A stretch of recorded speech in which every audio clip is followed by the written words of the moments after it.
Learn, connect, and be a part of the movement for change because all of us deserve inclusive economic growth.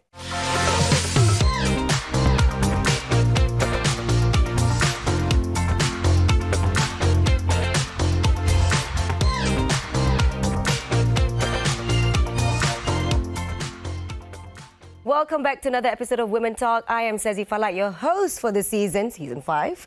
And today we're going to be putting a spotlight on the incredible work being done to foster equality and opportunity among women, which is why I have two amazing guests today. First, we've got Madiha Mahmood. You are the CEO of Communications and Multimedia Content Forum of Malaysia, right. aka Content Forum. That's Welcome right. to the show. Thank you. Happy to be here. I'm glad you're here. I'm happy to have you here. And then next, we've got Lakshmin Muruga, Executive Director of Women of Will, WOW, for short. Or is it WOW? We live to be called WOW. I know. We like to wow people, don't we? You are an NGO focused on empowering women and low-income communities. So, amazing guests we have here today. So, maybe we can start off with you, Madiha. You know, in these modern times, technology is transforming the way we live and work. Basically, we're online 24/7. And of course, it is crucial than ever to be more digital literate, especially for women, so that they're not left behind. But Madiha, maybe you could highlight why is it crucial for women to be digital literacy, especially in this day and age? It's definitely important because I always say this, I am older than the internet, and I believe you are too. And Internet was born in 1983. Yes. Correct. So we probably remember the days when the internet was something that you would access in the pusat sumber in schools, or even in the homes you'd have a corner in the living room so your parents can. You remember the sound? Yes. Oh God. Okay, I'm not doing it any justice, but yeah. And there's only so much time that you spend there, and then you you know switch off, log off, and you go play and stuff like that. But now the internet is literally in your hands. It's everywhere you go. It's where you do everything. It's not just business. It's also shopping, e-commerce. You learn there. You watch there. Your entertainment is there. So a lot of time is spent on the digital space, and that's why it's very important. It's not just for women, but especially for women to, number one, be safe in that space, and also to learn how to use the tools that are available online. It's true because, you know, even if you're running a business right nowadays, even if you don't use it to market, whatever, but you want to do your research, and that's internet. If you don't do it, other businesses are going to take over you as well. So it's important that women do that because so that they're not left behind. So what do you think are some of the main challenges that women face when it comes to achieving digital literacy in Malaysia? I think, well, in Malaysia, the common factors would usually be the digital divide and everything about accessibility and all that. But I think what's especially common also in Asian countries or Southeast Asian countries is the social-cultural norms that might stop women from accessing or even going into the digital space because of the patriarchal norms, the fact that the stereotypes that they have to break. So that's one of the problems that we at the Content Forum are trying to help with as well. I see. Because I didn't know that was happening because from what I see, and this is just my personal experience, everywhere I go, everybody has a phone in their hands, no matter which bracket you are in. So, but is this predominantly outside of the city? Not necessarily. It's also because you can have the device in your hand, but whether or not you're exposed to the things that you should be exposed to online, that's also important. I mean, you could be a businesswoman, or you probably have the same. Let's give an example. If you're a lady who's been selling things or being a tailor in your home for many, many years, you don't understand that there is a huge opportunity for you to actually sell your products online. Precisely. Use delivery services to do that without even breaking without out. leaving your home. So you can stay at home, be a mom if you have children. That's right. But if she only uses her device to take pictures of her kids or to be on Facebook, and she doesn't explore the economic opportunities on that device, that's where they get left behind. I see. Okay, well, let's go to Lakshmi and I'll come back to you. Given the importance of digital literacy that she just highlighted, how do you see it intersecting with the entrepreneurial training that WOW provides? Yeah, so digital literacy is at the core of the work that we do. So in summary, Women of Will is a non-profit, and we focus on empowering women living in low-income communities so that these women entrepreneurs can then become leaders and then empower their communities as leaders. Now, in making them sustainable, effective entrepreneurs, the core of it is really digital literacy. They need to understand how they can use the digital tools they have access to expand their businesses, to reach new target markets. Because the number one problem that the women entrepreneurs that we work with face is they just can't reach customers. Yeah. They've got really good products, they've got really good services, really sedap kuih, right? Like proper good kuih, food, very good products. It's just that they're limited to the customers in their community, whoever walks in front of them. Now, as soon as we then teach them how to use things like TikTok, WhatsApp for business, Instagram, the income straight away goes up, because now they're not just have access to about 100 customers, 200 customers, but thousands around Thousands of them, especially when you do a TikTok live. Exactly, yeah, it's amazing how far you can go. Yeah. That's right. But do you think with like the likes of social media now, it's helping these women understand or, you know, get better at being digital, you know, getting better digital literacy? Do you think that helps? Definitely. So one of the other main benefits of them becoming digital literate is so that they have access to tools to develop themselves. Yeah. Going back to COVID, one of the main ways that we could support our entrepreneurs was using YouTube videos. So we would do trainings online, record it, make it into really short videos, upload it, and only the women that had access to YouTube, knew how to use their mobile phones, could actually learn the skills and then grow their businesses from them. So it's really important, especially in this day and age where there's so many new tools coming out with AI and things like that. It's important for them to be connected so that they always know what's coming up and how to use the services. I see. So what are the services that you provide for these women, and how do you connect with these women? Yeah, or how do they find ways to connect with WOW? So we actually go and find them. So we work on a community basis because we've realized that to develop a sustainable entrepreneur, they need a proper support system, and that's usually through their peers and their community. So we work on a community-based model where we identify low-income communities such as the PPR communities, the public housing communities, or Perumahan Awam. We go in there and we take a bottom-up approach, working with the residents through the Residents Association or the Kawasan Rukun Tetangga. We work with them to understand the needs, and it usually includes supporting the development of the women entrepreneurs. We then work with about 50 entrepreneurs. We give them training on digital literacy, financial literacy, cooking, baking skills, whatever they need to improve the quality of their products. Fantastic. All these soft skills. Yeah, exactly. It will contribute to their well-being. Exactly. That's right. We also give them coaching to help them actually apply these skills and provide them that support system as they learn to start their business. And we also provide them business capital of about 2,000. Oh, that's Wow, nice. That's great. that is fantastic. Yeah. But you will teach them also how to use the capital. Exactly. So Because it's also everything... important, because as business owners, sometimes, even we terpesong sometimes. Exactly. If you have the capital without the skills or the support, it's really no use. So it's about taking a holistic approach to empower women so that they've got the skills, the support system, and the capital to actually apply what they've learned. And through this, they're able to increase their income between 30% to 90% after just about 12 months. Incredible work by WOW. And thank you so much, Lashwin.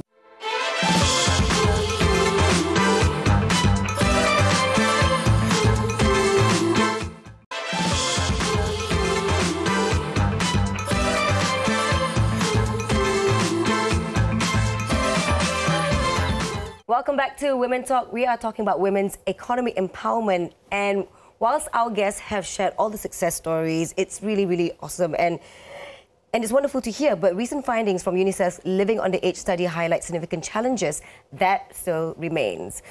The report revealed that 95% of children in low-income households in KL, in Kuala Lumpur alone, are living in relative poverty, with 40% living below the poverty line.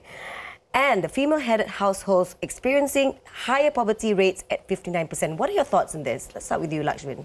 It resonates with what we see on the ground. So when we interact with the women entrepreneurs that we work with and their family members, this reflects that. Only because they are really on a very thin line where if somebody falls sick, if somebody meets in an accident, boom, they're back in the cycle of poverty, right?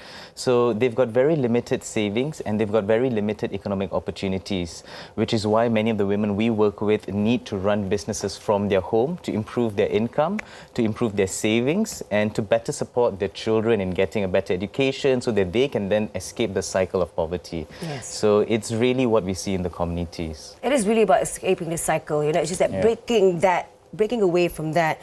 What about you, Madiha? I think it also shows us how that huge gap between the have of have-nots is getting, you know, because you see a difference between the kids who are making money off TikTok or gaming or streaming, and they're actually earning their own income, and you have kids who are still below the poverty line. And, you know, the only difference between them is, number one is access, and number two is the skills to use that to make money for themselves and for their households. Exactly. What about WOW? So what is WOW doing to address these deep-seated issues? Like, what are the most, or who are the most helpful partners? Yeah, so this is really what our organization and our programs are aimed towards, addressing the issue of poverty in communities, in low-income communities, but in a sustainable manner.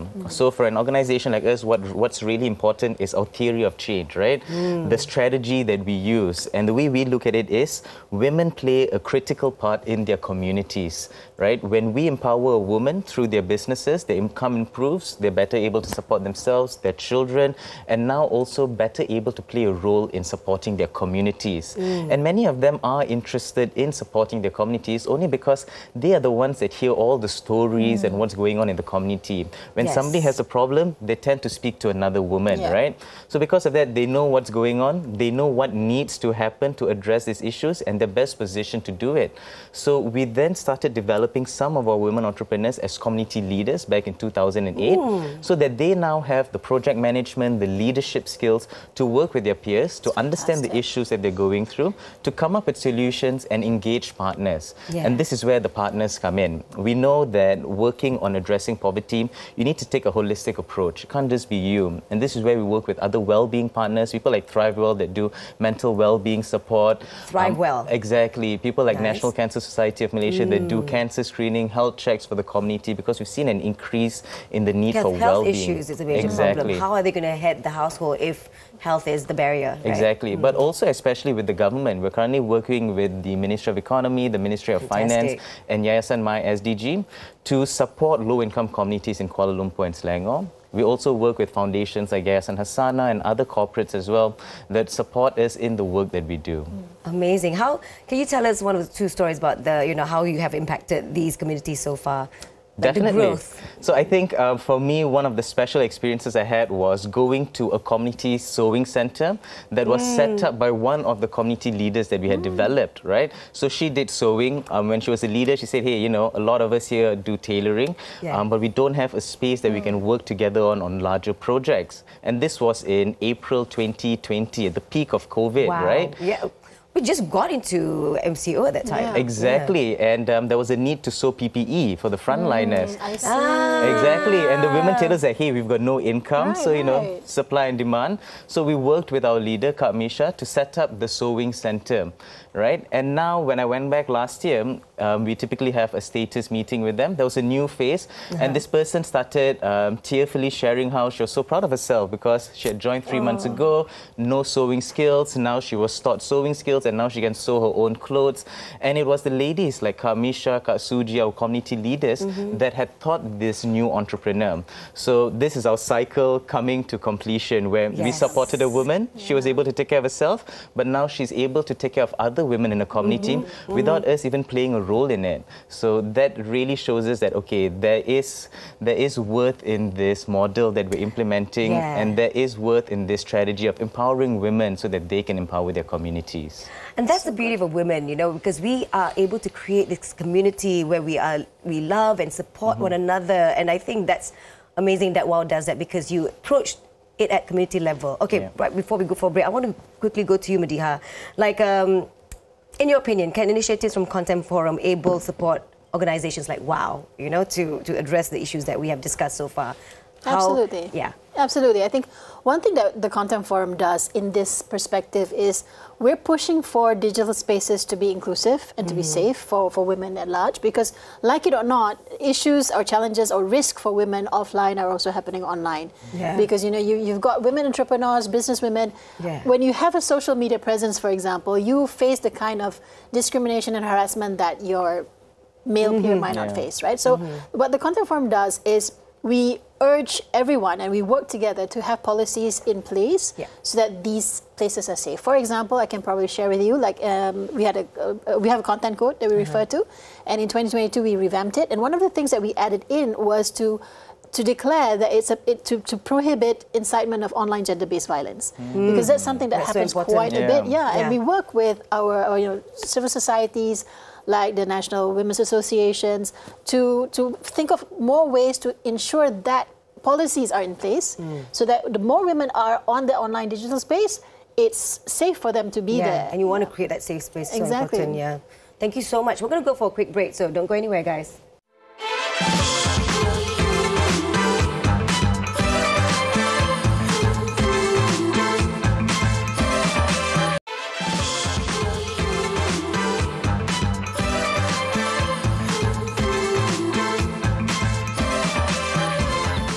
welcome back to Women Talk. So now we want to talk about collaborations. So, starting with you, Madiha, how important is collaborations between NGOs, government agencies, private sector partners in creating a supportive ecosystem for women entrepreneurs? Absolutely, very important. I think it's key.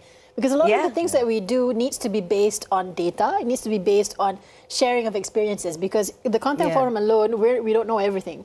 So what we do is we do collaborate with government, with civil societies, with academicians, with everyone, because we need to make sure that whatever we put out there, like for example, I'm saying we do policy making, it has to be policy making that is based on data and actual experiences, not shots needy, you know? So collaborations are absolutely important for us. I can imagine moving on without collaborations. I think collaborations is the way to go for anything. Yep.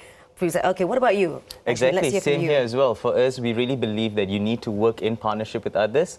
We really like the idea of focusing on what everybody is good at. We are really good at engaging the community and our participants, understanding their issues, building the trust with them, and through that, opening the door to invite other partners, government agencies, our corporate partners, funders, to come in and support the women in other ways. So collaborations are a must. It's not a nice or a must-have. It's key. It's essential. Yeah. It's essential to both of you. So what advice would you give to aspiring women who want to break the glass ceiling, step out of the cycle that they are in to one day achieve total economic independence? Let's start with Lakshmin.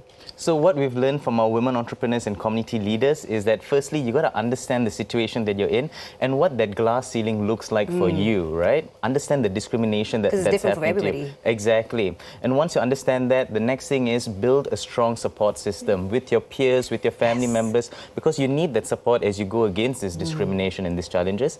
And thirdly, constantly develop yourself, upskilling, capacity building, especially improving your confidence and your skills. So you need these three things to really overcome the challenges and reach your full potential. I hope you guys listen to that and take it home with you. What about you, Madiha? Basically everything Lakshman just said. Absolutely, ditto. But also I would always tell every single woman out there, it's something that was told to me as well. Just do it, because you can't have that kind of self-doubt out there for you to do it. You know, what's the worst that can happen? In order to get to where you want to be, you really have to take that first step, and I think the confidence needs to be there as well. What's the worst that can happen? Are you being stuck? If you don't take that step, you'll always just be where you are at that moment. Thank you so much for joining the show and providing amazing insights. Thank you to the audience for watching us. We'll be back next week. Don't forget to leave or comment on our Instagram page, Women Talk TV3. Bye.